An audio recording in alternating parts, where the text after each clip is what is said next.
Welcome to this special edition of Hannity, Socialism Rising. I'm Jason Chaffetz, in tonight for Sean, who's making his way back from Vietnam. For the hour, we're going to do something no other network will do. We'll actually examine the Democratic Party's mission to radically transform America into a socialist nation. As we speak, 2020 Democrats and their colleagues in Washington are promising you the world. Free health care for all, free higher education for all, free housing for all, universal income for all, no more fossil fuels, no more nuclear energy, no more gas-powered cars, no more airplanes, and heaven forbid, no more cows. In the end, all Democrats really want higher taxes, more power for themselves. If they are successful, we will pay a very heavy price in this nation, not only with our wallets, but also with the inalienable rights that have made this country the greatest place on earth. This week at CPAC, conservative leaders are fighting back against the Democratic Party's ongoing love affair with socialism. Watch this. Under the guise of Medicare for all and a Green New Deal, Democrats are embracing the same tired economic theories that have impoverished nations and stifled the liberties of millions. You know, Margaret Thatcher probably said it best. The trouble with socialism is that you eventually run out of other people's money. They want to take your pickup truck. They want to rebuild your home. They want to take away your hamburgers. This is what Stalin dreamt about but never achieved. Join us to put socialism on trial and then convict it. Joining us now with reaction, Fox News contributor Charlie Hurd, former Obama economic advisor Austin Goolsbee, and the person you just saw in that video, host of America First on Salem Radio, Sebastian Gorka. Thank you, all three of you, for joining us on this beautiful Friday night. Austin, Democrats are not hiding. Yes. They're not hiding at all. They put in socialism right there front and center, and they are going for it. It's only March 1st, and they are laying out everything from a Green Deal to Medicare for all to, I mean, but it's going to cost, and you're a financial guy, hundreds of trillions of dollars. How in the world do they think this is going to sell to the American people? Well, you have chosen the most extreme cases to try to make your point, and I think you got two dangers in that. First, if you go to that CPAC meeting where you took those speeches and you find the most extreme people at that meeting, they are wackadoodle nuts. And if you were going to try to cast the entire Republican Party as what somebody that was on the most extreme thought, it would not be accurate. But the second is, as we go into 2020, as you talk up that this is going to be a socialist takeover, it's going to be like calling the poodle killer. People are going to see things like a Medicare choice for all, which is supported by 73% of America and more than 50% of Republicans. And they're going to say, maybe this isn't so bad. Maybe it's not socialism at all. No. Austin, there are more than 100 people that have co-sponsored a bill that says there will not be any private insurance out there. And Sebastian, you were there. You were one of the speakers there. Wackadoodle nuts, I think, is what Austin was referring to you as. What was the feeling there? When no, the left I didn't have say no Sebastian. I said the extremists. When the left have no arguments, they go ad hominem. Austin is just being another perfect example of when the left runs out of any ideas. We're the wackadoodles. Seriously, when Alexandria Ocasio-Cortez talks about flatulent cows and you've got to stop eating your cheeseburgers, we're the extremists. They want to ban every single private vehicle that runs on gas and disallow you from using airplanes, and we're the extremists. This is the left in a nutshell. The radicals have taken over the Democrat Party. This is a party that isn't just saying, don't eat meat anymore. This is a party that says it is okay to kill babies after they are born. The butcher of Richmond, Ralph Northam, the governor of New York, the radicals have taken over the asylum. And I guess Austin is one of them. Now, I want to be careful calling each other names here, but Charlie, we're talking about... I didn't call Sebastian any names. Well, he was one of the prime speakers today. There. Well, he was one of the prime speakers today. Look, Charlie, these are bills that have been introduced into Congress. They've been embraced by the major 2020 candidates on the left, have they not? Yeah, and there's no doubt about it. I mean, the standard that was set by Bernie Sanders 2 years ago in the campaign that Hillary Clinton wound up stealing from him, he set the standard. Every other candidate running this time around, just about has picked up the mantle of that democratic socialism. And the thing that people have to remember is, socialism is not a platform of ideas and services and free stuff that they're going to give away. Socialism is a form of tyranny. It's a form of running the government so that you control people's lives at all the way down to what they put in their mouths. And that is a very real thing. That's not something that's made up. And you can go back over the past 100 years and you can see 100 million people have perished, have been killed under that kind of tyranny. And the funny thing is, when Republicans try to address this stuff seriously, and they talk about the cost of something like the new Green Deal or Green Dream or whatever it is, there's no money. We underestimate the power of socialism. Socialism doesn't need money. They have prisons. They can make people work. And that's what socialism is. And you can try to dress it up any way you want, but that is undeniably what socialism is, and we have to combat it at its root. And Austin, again, you're a numbers guy. We're talking about two of the biggest deals between the new Green Deal and Medicare for All. Is that not hundreds of trillions of dollars? No, it's not. A, that's not hundreds of trillions. B, I'm not a socialist. I'm an economics professor. Socialism doesn't work. What they're talking about with Medicare for All, there are many different bills. You're choosing only the most extreme one that was put forward by Bernie Sanders. The Congressional Budget Office all the says 2020 that contenders have embraced it. All these 2020 Medicare, contenders who embraced it. The 2020 candidates, Bernie Sanders is in favor of his own bill, which would cost a lot, not $100 trillion, but a lot. And I am not, the Bernie Sanders fans are not a big fan of mine because I have said that it would be very expensive. But the Medicare for All that involves everyone being able to choose to buy into Medicare, the Congressional Budget Office says that saves money compared to the current system. It doesn't cost anything. It's literally less expensive than what we have now. So no, when you move 170, into Austin, being extreme, when you move 170 million people off of their private insurance, which is way too far to the right. Sebastian, how do you see this moving forward? I mean, Democrats have painted into their corner.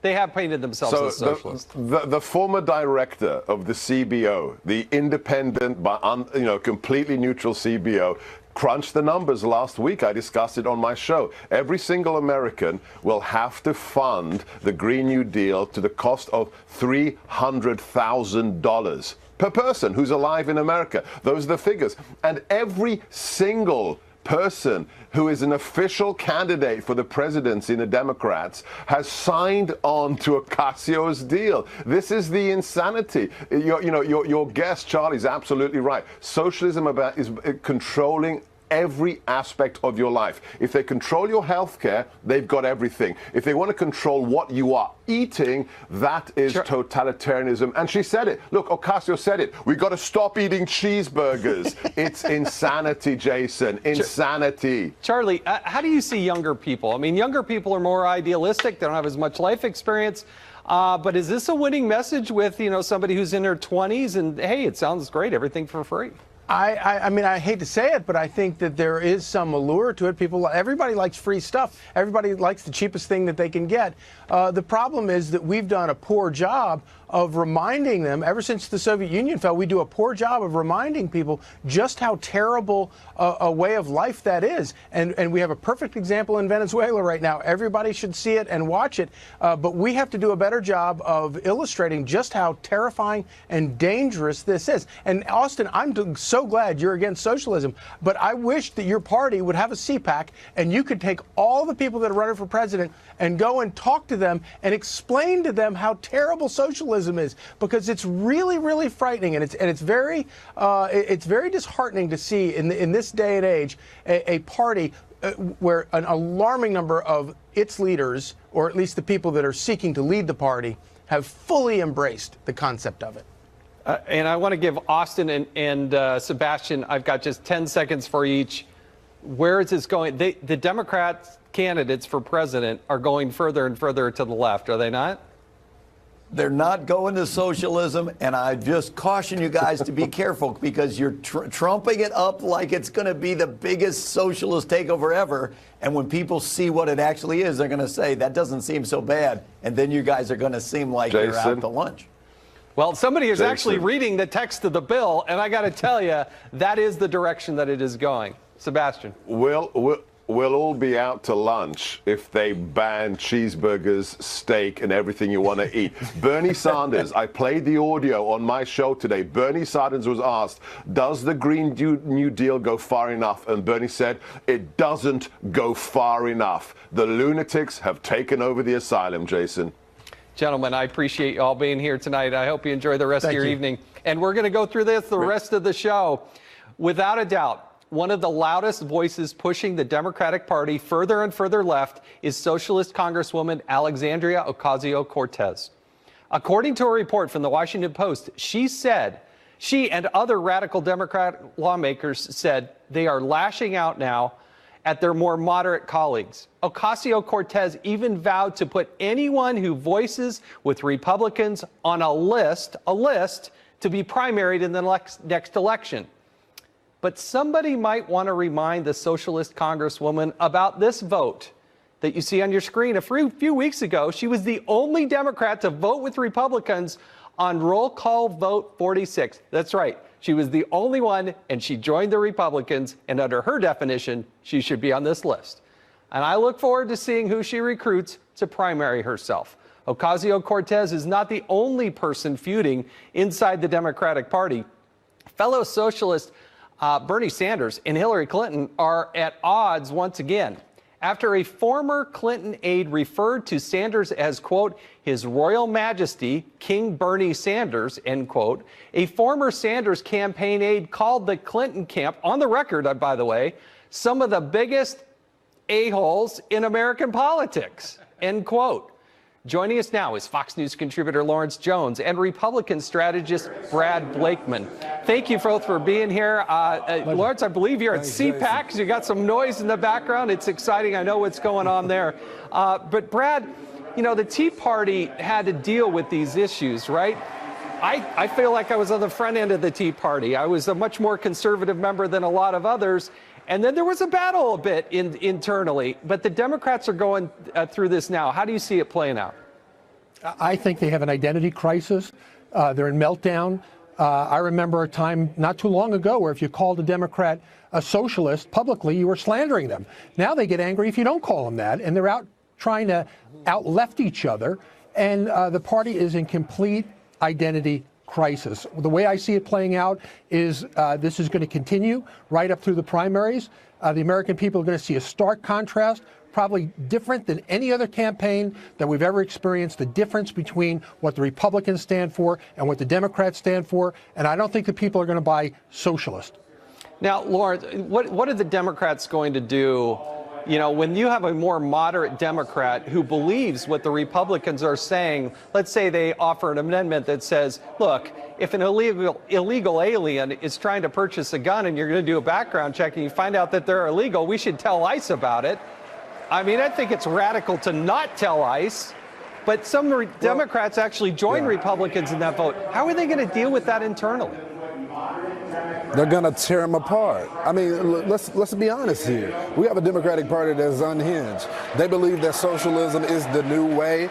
Any type of reasonable legislation that a typical Democrat back in the day would typically support, like border security, will get them crossed out from winning a primary. That's why, although I think Joe Biden is one of the main candidates in the mainstream, I'm afraid that the old Joe Biden is going to go cuckoo because the Democratic Party is going to pressure him to go so far to the left. And I think you know, that may work for a primary, but when you're talking about a swing district, and I mean those districts that voted for then Barack Obama and then voted for President Donald Trump, that type of socialism nonsense is not going to work in those districts. And so what the Democrats have to do is be more pragmatic and think about what issues are in the mainstream. And I'm sorry, when it comes to border security, that's in the mainstream. Many people across in those flyover states, those swing districts, want border security. They may not agree with all elements of Trump, but the basic stuff of a border wall, I think they agree with it. Now, Brad, that's true. I mean, I have never seen a party thrive nationally by being anti-law enforcement. I mean, you got a lot of people out there that want to abolish ICE. They want open borders. They don't want to not only give more border wall, they want to tear down the existing wall. How can the Democrats thrive with a socialist agenda that includes an open borders agenda?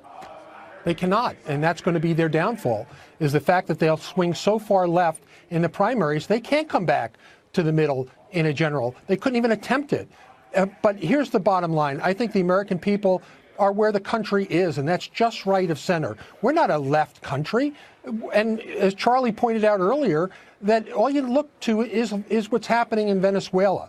It's a total dictatorial regime that is even preventing humanitarian aid from reaching the people. And where are the Democrats, by the way? They claim to be for the working man. Where are they on calling Maduro out for what he is? They can't do it. You know why? It's because it blows a hole in their socialist agenda when they have to admit that a socialist state is in total chaos. So I think if Republicans stay to where the American people are, on the economy, on safety, on national security, we will win. Why? Because we're right.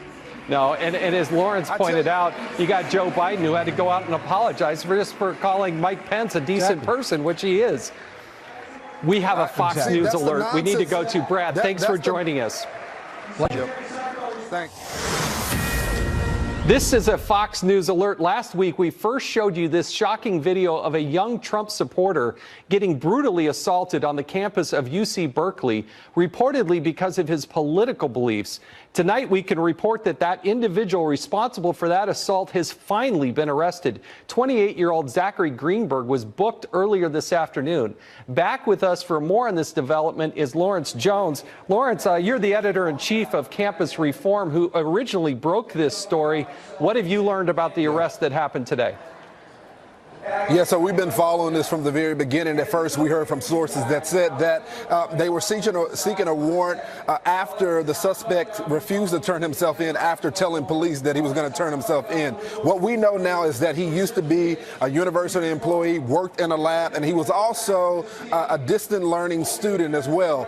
This is a student that wasn't seeking a degree there, but got some type of education there at the university. What we don't know is why he was on the campus at the time. The police department has told us off the record that, on the record, I'm sorry, that a lot of people in that area go on and off through the campus because it's downtown area, but they don't know why he was there. What we do know also is that they plan on having a hearing on Monday to discuss what the bond is.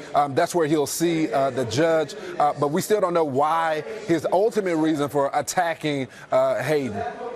Well, you have a young person engaging in politics. We need more of that. They're out on campus. They're in the minority. They want to get out and talk to people about being engaged in politics, albeit conservative in this particular case. But nobody should be assaulted like that. I'm glad to see him arrested. And thanks to your organization for illuminating the case in the first place. I'm sure that's why it got the attention that it deserved from law enforcement. Thank you again for joining us. Appreciate it. Thanks, Jason. Later on this Hannity special, Socialism Rising, as Sean Hannity promised in last night's show, we'll play a clip of Sean asking President Trump a question at his press conference in Hanoi, Vietnam. We're going to want to see the president's response. Don't miss that directly ahead. A very real socialist threat. We'll show you what disasters it's been in other countries. Do the Democrats care? No. Stay with us.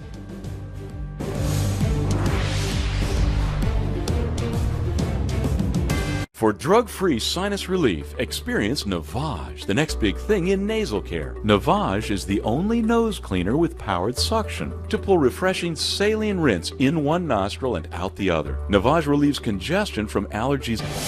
Welcome back to this special edition of Hannity, Socialism Rising. Radical Democrats on the left are pushing their socialist agenda on the American people, all while the failed socialist state of Venezuela continues to collapse. This week, Univision anchor Jorge Ramos, who was detained in Venezuela, told Sean what he saw when covering the chaos in Venezuela. Have a look. What I saw in Venezuela is that the 20-year-old revolution, it started with Hugo Chavez in 1999, has failed completely. You have more than 3 million Venezuelans living in the country. Inflation is 1,000,000%. If they pay 1 bolivar today, it'll be 1,000,000 bolivars in a year from now. And people are dying. I went to a hospital, Hospital Vargas, and then one woman, she has lost a family member. And you know why? Because they didn't have $30 to pay for antibiotics. So the experiment in Venezuela has failed completely. And while Venezuelan dictator Nicolas Maduro is detaining journalists, Democratic Congresswoman Ilhan Omar says she does not recognize the opposition leader as the rightful interim president of Venezuela. Listen to this.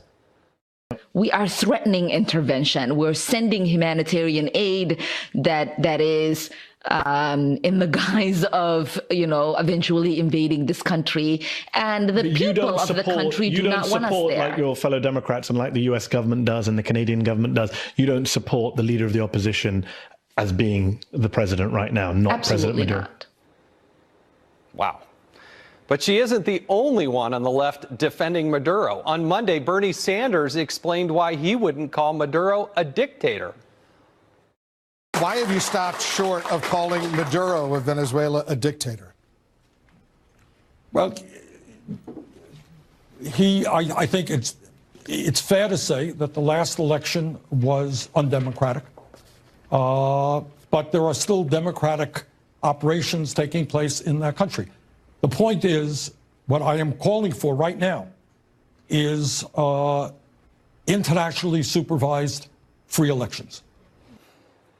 That's the same Bernie Sanders who back in 1985 praised Fidel Castro. And get this, after visiting socialist Nicaragua, said people lining up for food was a good thing. You can't make this up. You know, it's funny, sometimes American journalists talk about how bad a country is because people are lining up for food. That's a good thing. In other countries, people don't line up for food. The rich get the food and the poor starve to death. Joining us now with the reaction is Relatable podcast host Ali Stuckey, Fox News contributor Sarah Carter, and host of the Buck Sexton Show, Buck Sexton. Thank you, all three of you, for being here this evening. Ali, I want to start with you. When you see what's going on in Venezuela and you hear what some of those Democrats are saying about what's happening, what do you see? What's really going on there? Well, Ilhan Omar and Bernie Sanders are apparently perfectly fine with dictatorial, totalitarian regimes as long as the word socialism is by their name. There used to be a talking point from the left that would say, you know, it's not socialism what we're seeing in Venezuela, it's statism, which of course is not true. But now we're seeing that they're not exactly saying that. It's really hard to deny that it's socialism that's happening in Venezuela. And so they're saying, well, it's not really a dictatorship. It's not really our role to step in. You actually heard Ilhan Omar maybe say that we shouldn't even be sending foreign aid, which is pretty crazy to hear from someone who claims that President Trump is a dictator. And so there's all kinds of irony and hypocrisy coming from the left. Buck, what do you see happening in Venezuela, and how do you respond to what the Democrats are saying?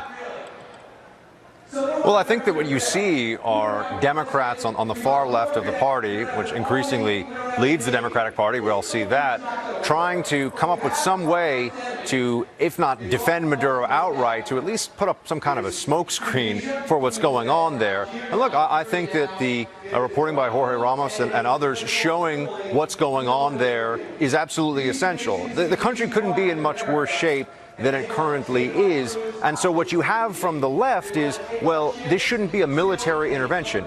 No one is talking about a military intervention. We're talking about humanitarian aid and diplomatic relations and having a new election. So I think this is just nonsense from Sanders and Ilhan Omar and others who quite honestly have a fondness built in for socialists. And that's what we're seeing. Sarah, what do you see in Venezuela? I mean, Maduro, Bernie Sanders' position on that, not calling him a dictator. How do you read what's happening? Oh, Jason, it's desperation on Bernie Sanders' part. I mean, here he is propagating socialism in the United States. I'm going to have to agree with Buck on this. He's propagating it. He's holding it up high. Ilhan Omar. We've seen it with AOC as well. And they're trying to push young people to believe that this is a system that will work. This is a system that has proven throughout history to collapse on itself. What we're seeing in Venezuela is such a tragedy, a humanitarian disaster. I mean, Jorge Ramos, I mean, he's covered this area. I've been watching Jorge Ramos my whole life. I speak Spanish fluently. What he is seeing, he is right. It's 20 years of a failed system totally collapsing on itself, children starving to death, eating out of garbage cans. This is what Maduro couldn't handle. So when Jorge Ramos showed him this video and he had to see for himself what he's doing to his own people, I mean, it set him off so much that he, you know, he jailed them. Bernie Sanders, Ilhan Omar, AOC, all of the people that propagate on the left for socialism are just trying to cover up. This is desperation by not calling a spade, and they want us to believe that there's something else going on here. Allie, why are the major Democratic candidates continue to go further and further left? It's only March 1st of 2019. So why the embracing of socialism? Because I think they saw that it worked with Bernie Sanders. I mean, Bernie Sanders, for lack of a better term, is really the OG Democratic socialist, and he got more votes from millennials than Trump or Clinton did combined. And so you see a lot of people saying, okay, that worked for him. For whatever reason, these postmodern millennials who have been shoved communism and socialism down their throats from professors for the past however many years are latching on to democratic socialism because they think it's empathetic and compassionate. They can feel like heroes while still sitting on their couches. And so that was popular with Bernie Sanders. Other candidates are seeing, okay, if we're going to get the millennial vote, which is a huge voting bloc, we've got to latch on to this. And so, like you said, we see a lot of Democratic candidates on the left trying to outflank each other in that. Let me bring Buck in here. I've only got about 20 seconds, Buck. You're surrounded by a large group of very conservative young people. What's their attitude and approach towards socialism? I think they recognize that the fight that lies ahead is a serious one. The 2020 election is going to be a choice between the America that many of us have known for a long time and a socialist future. They can call it democratic socialism, but it's socialism nonetheless. That's what the 2020 election will be about, and that's what the young people here at CPAC are ready for. All three of you, I want to thank you for being here tonight on this beautiful Friday night. Appreciate it. And thanks for staying with us on this Hannity special, Socialism Rising. Socialists want to take away your private health insurance and even your gas-powered car. But is that even legal? Pam Bondi and Emily Campagno will be here with answers. And later, President Trump surprised much of the hate Trump media by calling on Sean Hannity during his post-summit press conference. You're going to want to see what happened. Stay tuned.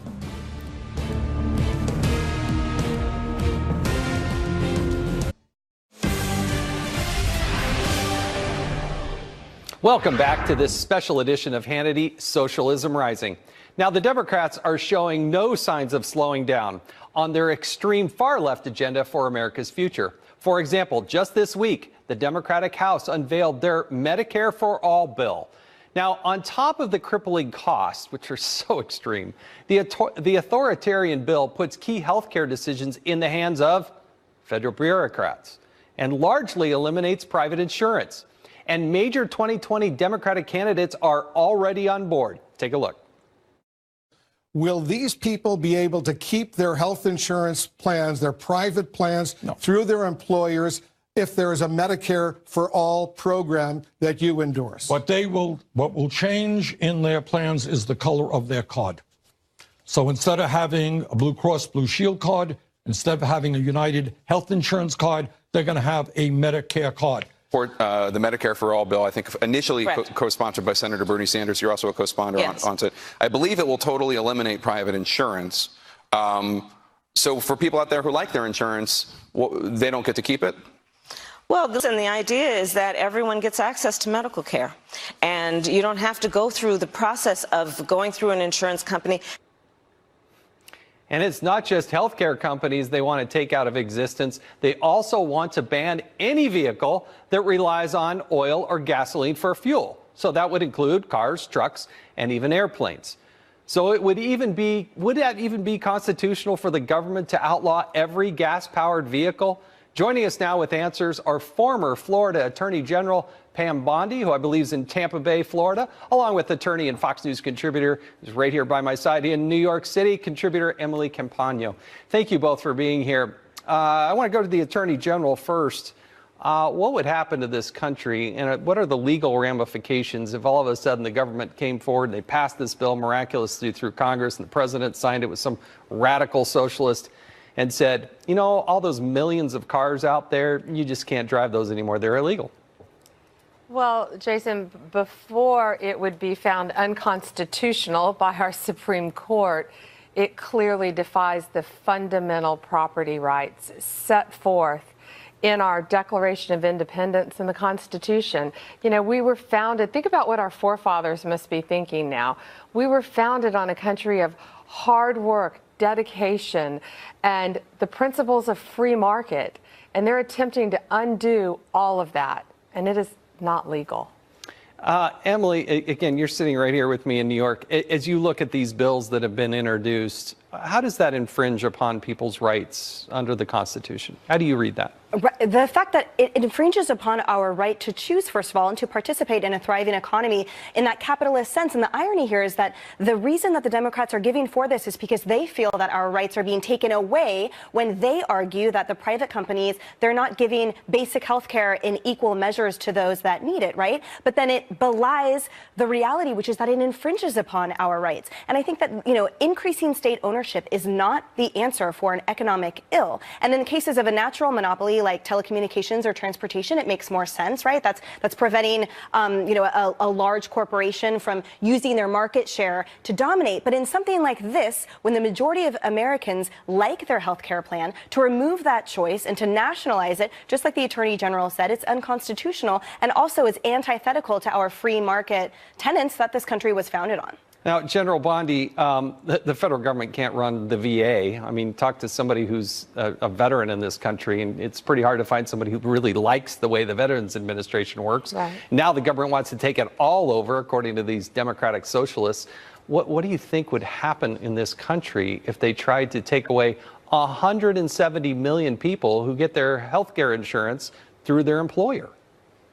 Well, it's virtually impossible to do that and make it work. You know, we know that hostile takeovers of our economy don't work. We've seen that in Venezuela, perfect example. But this is going so much further than Obamacare, which of course I challenged in the courts. This is so much further. It's saying that private insurance companies are illegal and cannot operate. Our system would fail. No one would have coverage. No one would be able to obtain proper medical care. It would make Canada look great compared to what we would have here in our country, and it's just not legal. I remember a conservative at the time, George Will, when he said, boy, you think healthcare is expensive now? Just wait till it's free. and there are a lot of sense in that. Emily, but the dismantling of, you know, it's funny to me. I see these wild-eyed people that think, you know, we got to make every car electric. But then they don't understand where we get electricity, right? It comes from nuclear energy, it comes from coal. What would happen to this country if we moved towards this new Green Deal that the Democrats want to put in place? A lot of negative things would happen. And I think part of the issue is the fact that there's no specificity and there's really no answering to the process, right? We saw it there in that interview earlier where Kamala Harris didn't even answer the question of, so you're saying that Americans can't stick with their private health care plan, right? And it was kind of a wordy answer instead of just saying, that's exactly what we're saying. And then that begs the question, well, so if we're outlawing that, does that mean we're criminalizing it? Are we regulating it? What are the ramifications? What are the penalties? If someone did have a car, what are the penalties for a corporation that relied on trucking to get our soybeans from Iowa to California? So I think the fact that there's such a lack of thought in that entire process, not to mention how it would be paid for, to me as a constituent and as a citizen, where does that deserving lie? Right? I'm the one that's then underserved in that capacity during this entire discussion, which is why it's so unfortunate at this point. And that's what's so scary about this is that the major contenders for the 2020 election on the Democratic side of the aisle have embraced this wholeheartedly without ever thinking through the economics, the personal ramifications, and the legality of it, as both of you have pointed out. I thank you so much for joining here this evening, and I know Sean will have you back talking more about this issue because it is not going away. Coming up on this Hannity special, Socialism Rising, we'll have Trace Gallagher giving us the latest on the notorious gang MS-13, which is now reportedly targeting off-duty police officers. This is the dangerous world the open borders left just one, despite the ongoing immigration crisis in this country. The latest example of the immigration problem, the notorious Central American gang MS-13, is revealed to be targeting off-duty police officers at their homes. Fox News national correspondent Trace Gallagher joins us from Los Angeles with the latest on this story. Trace? And Jason, those who cover MS-13 know it's all about street cred, a way of rising in the ranks by targeting the gang's worst enemies or biggest threats. In this case, the New York City police officers who live on Long Island. NYPD has issued an officer safety alert, an internal bulletin saying that MS-13 gang members are planning on carrying out attacks on off-duty police officers near their homes. In fact, the alert reportedly states that gang members are conducting reconnaissance of police officers' private homes, a frightening thought for them and their families. A former FBI agent told CBS 2 New York, quote, "They are going above and beyond what any other gang does. And the scary part is that we already know that they legitimately carry out threats and are extremely violent." The warning goes on to advise the officers to take extra precaution and change up their routines whenever possible. The gang's reign of terror is well documented by a series of brutal and bloody attacks in Queens, Nassau, and Suffolk counties in New York. And authorities note the gang is notorious for murder, drugs, child prostitution, and racketeering. Jason. Trace, thank you. Some of the worst of the worst. I appreciate that report.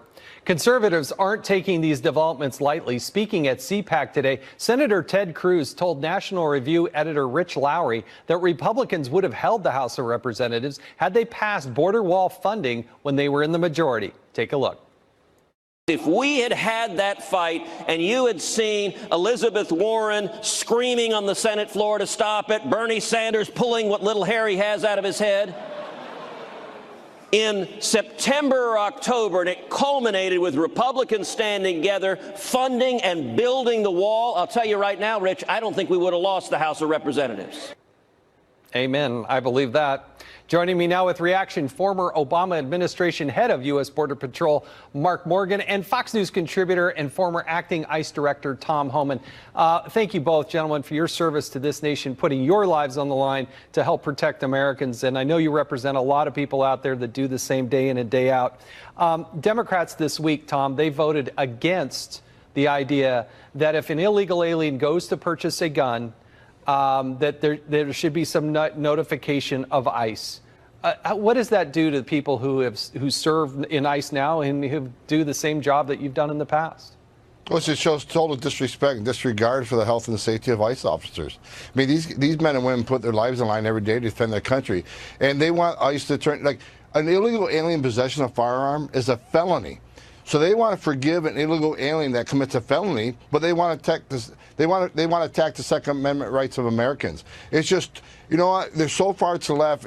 Every day, I'm not surprised by what I hear about the Democrats are doing. It's a total disrespect for men and women, many who lost their lives serving this country.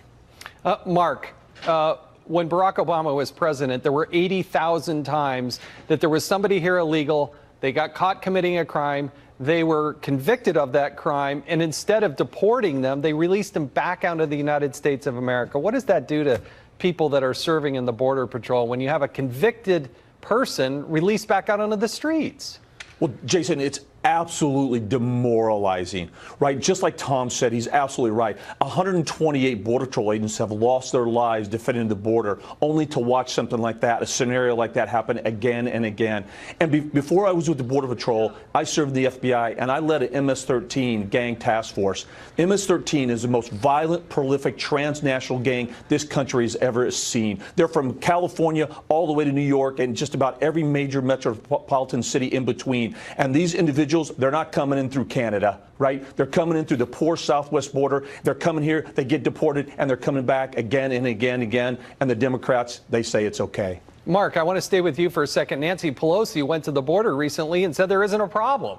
Is there a problem at the border? Yeah, it's right. It's a joke. How do you even have a legitimate, honest conversation when somebody, regardless of the monumental facts that we can provide, just says it's manufactured, it's made up? Talk to the thousands of Angel families, right? Tell them that it's made up. Talk to a police officer that that was just killed by the illegal immigrant. Talk to their families, see if this is manufactured or it's not a crisis. It's pathetic and it's wrong, and they're misleading and they're lying to the American people, Jason. Absolutely. Tom, you've served a career, decades, serving our nation, trying to protect our borders. What's really going on down there? We're being invaded. Look, all you got to do is watch the media, what's going on the southern border. Look, let's just look at a few facts. The seizure of opioids by the Border Patrol and fentanyl is up 184%. That has killed 72,000 people this past year.